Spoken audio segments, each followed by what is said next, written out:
A lost world under the North Sea where human bones and mammoth remains still come up in fishing nets, pirate cities swallowed in minutes, ghost ships frozen in the deep, and temples the ocean only revealed for a few moments before covering them again. These are ancient discoveries made deep in the ocean. Between what's now Britain and mainland Europe, there used to be a huge stretch of dry land called Doggerland. Today it's under the North Sea, but back then it was a place with rivers, wetlands, and hunting grounds, not just a muddy strip of coast. As the Ice Age ended, sea levels slowly rose and swallowed more and more of it until only the highest areas were left. One major event in that story was a massive underwater landslide off Norway that sent this huge wave crashing into the area. That wave probably wiped out some of the last low-lying parts people could actually live on. Now it's all under dozens of meters of water, and the only reason we know it was once a busy landscape is because modern fishing boats keep dragging up bits of it. They've pulled up mammoth bones, antler tools,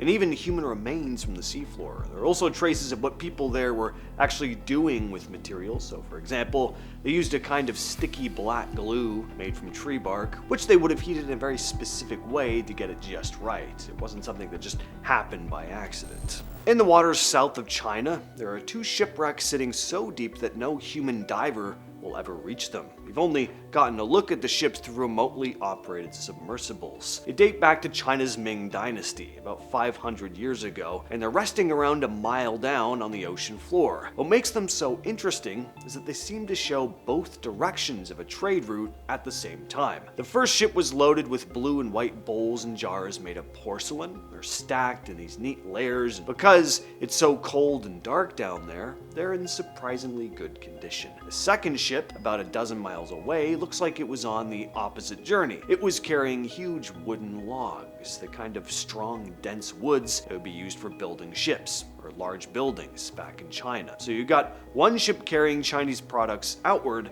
and another bringing raw materials in. Pretty interesting up close look at how their trade network operated.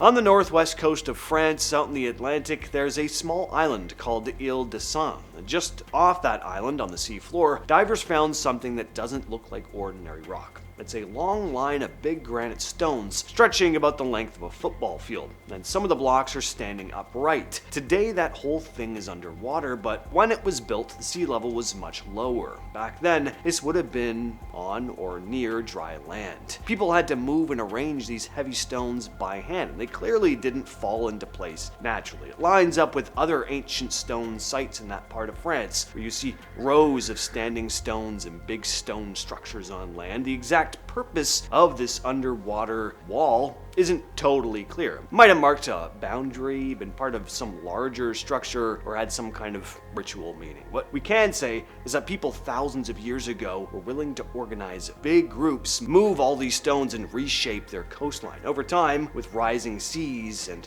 the changing shoreline, the place was just swallowed by the ocean, leaving this strange man-made line of stones resting under the waves. In Central Asia, high up in the mountains of Kyrgyzstan, there's a huge lake called Issyk-Kul. Even though it sits in this cold, snowy area, the lake actually doesn't freeze. And under it, especially near the shore, there are signs of old settlements that used to sit right on the edge. Over time, earthquakes changed the shape of the coastline. Some parts of those old towns ended up below the waterline. Divers and survey teams have found foundations of buildings and burial areas, and the artifacts they pulled from the lake seem to come from different cultures, steppe nomads, settled farmers, and stuff that would have probably come from traders passing through with goods. And that's because Issyk-Kul sat along routes that connected China, the Middle East, and Europe. So it makes sense that towns here were busy stopping points. On the southeast coast of India, there's a town called Mahabalipuram, known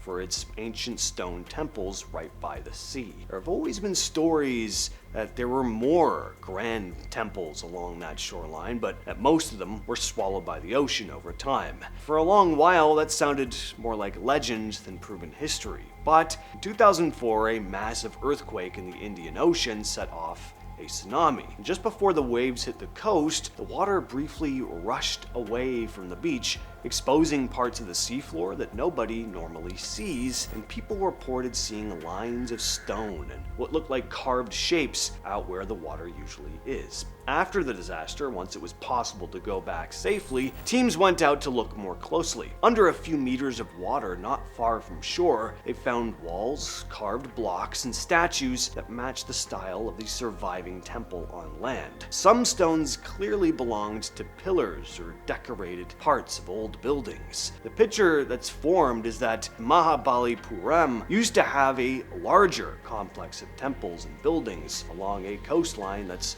changed a lot over hundreds and hundreds of years. Off the southern coast of Jamaica, at the entrance to what's now Kingston Harbor, there used to be a town called Port Royal that was infamous in the 1600s. It was crowded with sailors, merchants, and most infamously, pirates. People called it one of the most sinful places in the Caribbean. The town sat on this narrow strip of sandy land, packed with wooden houses, brick buildings, and taverns. On June 7th, 1692, a powerful earthquake hit. Because the town was built on this loose, waterlogged sand, the ground kind of just gave away. And then whole streets split apart and large chunks of the town just slid straight into the harbor. And it happened so quickly that a lot of it ended up on the seafloor almost fully intact. Around 2,000 people died in minutes though.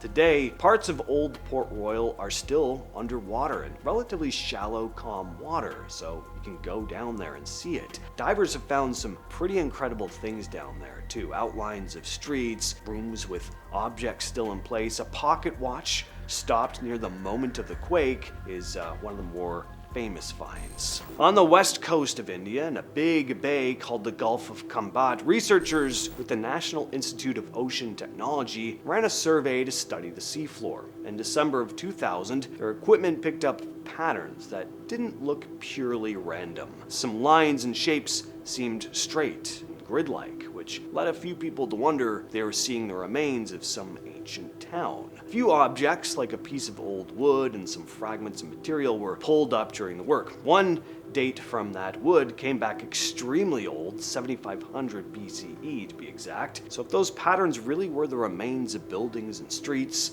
and the date was accurate, it would mean people were building large, organized communities in this area far earlier than most historians thought. But this stretch of sea is a tough place to study. Water is muddy, the currents are very intense, and the seafloor is constantly being stirred up. That makes it easy for natural ridges and ripples to look like straight lines on a scan, and for old objects to move far from where they originally came from. Some argue that there just isn't enough clear proof yet to say this was a city, and that the patterns might just be natural. So this spot is better thought of as a mystery, but a cool one at that. North of Turkey and east of the Balkans, there's a big inland sea called the Black Sea. It has a strange feature. Once you go deep enough, the water doesn't have much oxygen in it. That might sound like a small detail, but it makes a huge difference for shipwrecks. The usual creatures that chew up wood can't live down there, so ships that sink to those depths can stay in much better shape than normal. In recent years, teams using robotic submarines found dozens of wrecks on the Black Sea floor. One of the most incredible is an ancient Greek trading ship, around 2,400 years old, sitting upright about 2 kilometers down. The mast is still standing, the shape of the hull is clear, and parts of the deck layout are still visible. Before this, historians mostly had to rely on pictures, painted on pottery, and a few broken remains to figure out how these ships were built. They've also found later ships from Roman times and the Middle Ages, many of them with cargo and details still in place, coiled ropes, carved decorations, and piles of jars and containers preserved in the mud.